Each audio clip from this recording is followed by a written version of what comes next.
हुक्म होवन आकार हुक्म न कहिया जाए। उसके हुक्म से ही अनंत का आकार होता है। उसके हुक्म का वर्णन किया और कहा नहीं जा सकता। हुक्म होवनी जिय हुक्म मिले वडी आई। उसके हुक्म से ही सारे जीव पैदा होते हैं।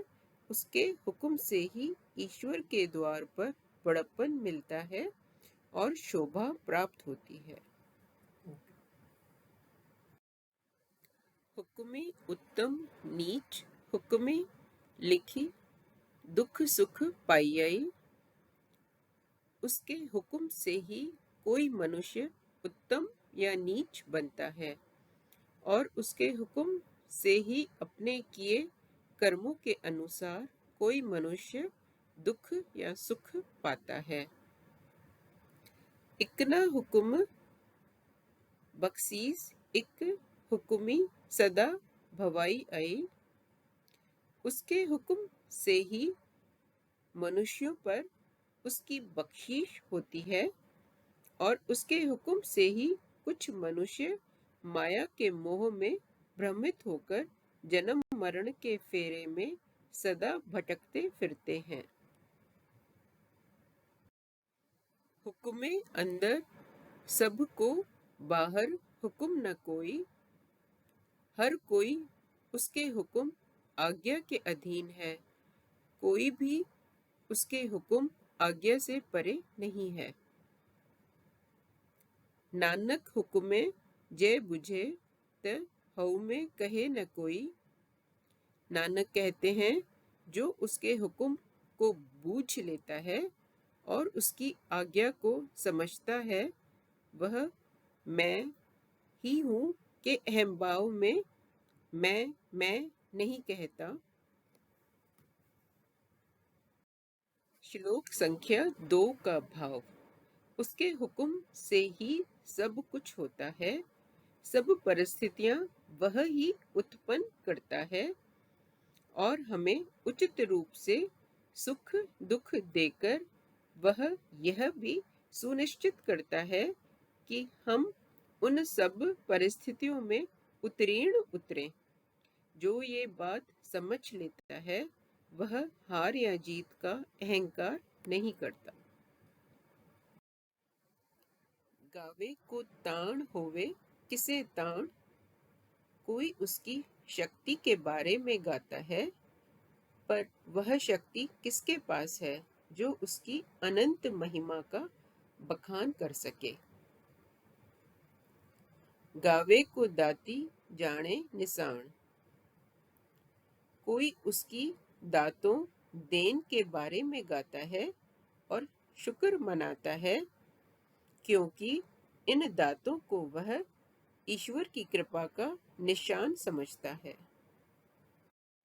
गावे को गुण वड्याइया चार। कोई उसके गुणों और चार बड़ाइयों महानताओं का गुणगान करता है। गावे को विद्या विखम विचार। कुछ विद्या के बल से प्राप्त सर्वशक्तिमान ईश्वर के कठिन समझ का गुणगान करते हैं। गावे को साज करे तन खे। कुछ लोग गाते हैं कि वह तन को शरीर को सजाता बनाता है और फिर उसे खेह राख कर देता है। गावे को जी ले फिर दे। कुछ लोग गाते हैं कि वह जीवन लेता है और फिर देता है। जैसा वह चाहता है वैसा करने की उसमें शक्ति है। गावे को जापे दिसे दूर। कुछ लोग गाते हैं कि वह बहुत दूर प्रतीत होता है। गावे को वेखे हादरा हदूर। कुछ लोग गाते हैं कि वह सभी को देख रहा है। आमने सामने है, सदैव मौजूद है, सर्वव्यापक है और हर जगह हाजिर है। कथना कथी न आवे तोट, कह कह के प्रभु के गुणों के वर्णन करने का अंत नहीं आता। कथ कथ कथी कोटि कोट कोट, करोड़ों जीवों ने बेअंत बार प्रभु का वर्णन किया है, पर उसका अंत नहीं पाया जा सका। देदा दे लेंदे थक पा, बेअंत दाता प्रभु नेमतें देता रहता है, जबकि लेने वाले लेते लेते थक जाते हैं। जुगा जुगंतर खा खा,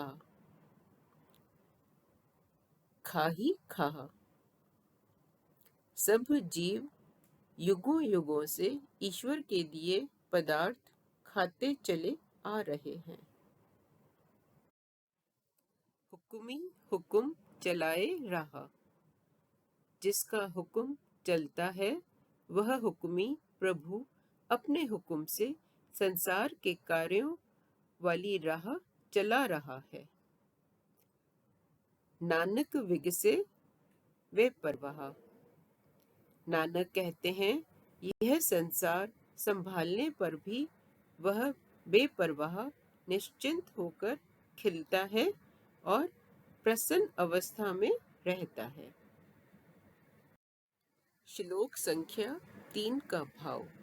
ईश्वर के विभिन्न कार्यों को देखकर लोग अपनी अपनी समझ के अनुसार ईश्वर की शक्ति का अनुमान लगाते रहे हैं, परंतु उन्हें कहीं से भी उस अनंत ईश्वर का तनिक मात्र भी आभास नहीं हो सका। साचा साहिब सच नाई भाखिया भाव अपार, सच्चा सदा स्थिर रहने वाला साहिब सच सदा अटल उसका नियम है। उसकी वाणी अथाह प्रेममयी है और वह अनंत है। आखे मांगे देह देह दात करे दातार, जीव कहते हैं मांगते हैं और प्रार्थना करते हैं हमें दो हमें दो, और वह महान दातार बख्शिशें करता है।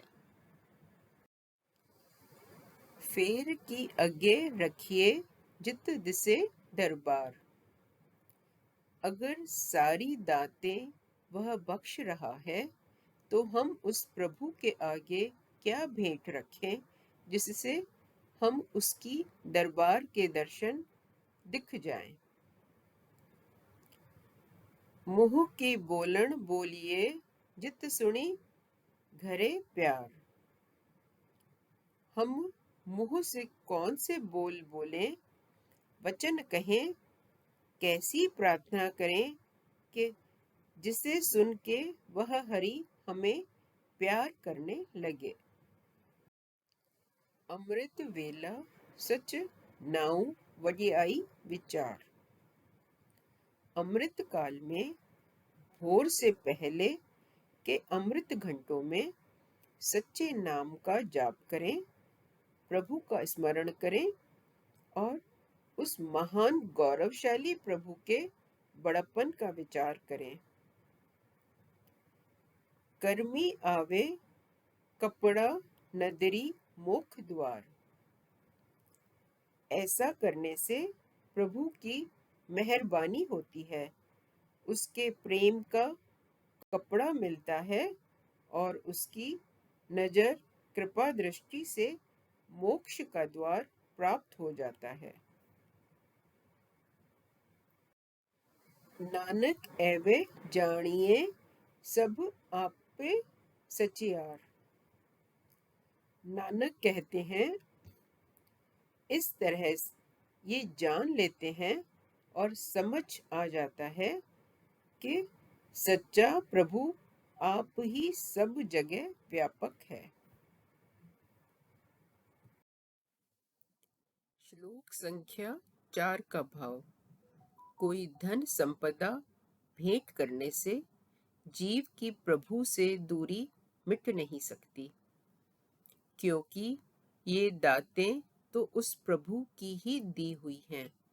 ईश्वर से निकटता प्राप्त करने के लिए ईश्वर से उसकी ही भाषा में बात करनी होगी, और वह भाषा है प्रेम की भाषा।